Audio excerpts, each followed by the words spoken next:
Walking around the front of the machine, and again look at the inside of the wheel, the other side of the cylinder, and you're just looking for anything out of place and abnormal. You got the slide bearings on the boom and the shims underneath, and as those bearings wear, those slider pads wear down, they'll add shims. And there's 3 bolts underneath that hold that in place on both sides. It's not that uncommon to see one of those drop out. So you look at them every time for a missing bolt. And there's the other 2 bolts, 2 and 2. And it doesn't hurt once in a while to jump up on the boom and walk it and look at it from the top. Just to see what you might find. You never know. On a boom inspection, this weld and this weld are really critical. I've seen probably a half a dozen machines over the years crack there, and if an operator catches it, you save yourself a $10,000 boom section just by re-welding it. If he doesn't catch it, what happens is it folds like a pretzel, and then you get a $10,000 part and all the labor to take the old one out and put the new one in. And that's a lot of fun. Yeah. And that's assuming you didn't kill anybody and have to deal with that. So you just want to, you got 2 bolts here holding a slider pad. And you want to just check the welds for hairline cracks. You got bolts under here again, 3 and 3 for the slider pads.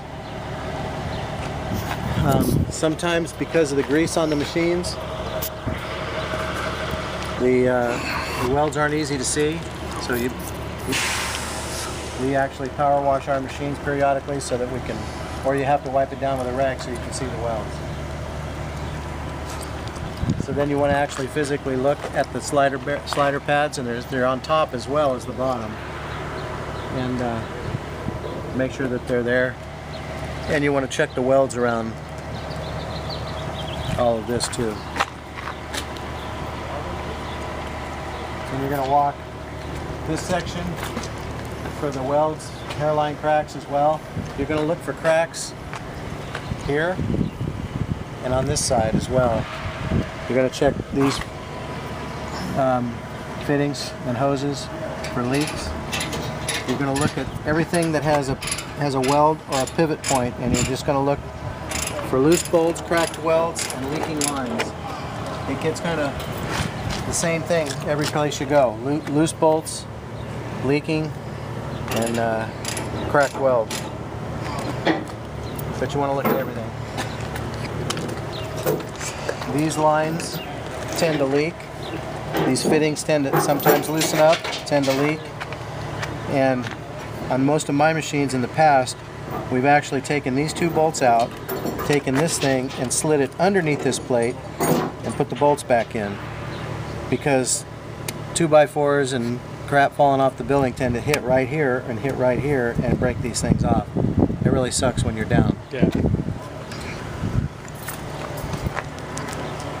On the forks, we've added this piece in here for strength because the thickness of this metal and the fact that this bar takes a lot of pressure. We've actually had these things start bulging, so we retrofitted the machines with this piece to give it some strength. But you want to just check the fork bar. If it's bent up, it needs to be replaced or straightened, and then there's bolts that hold and collars that hold that in place.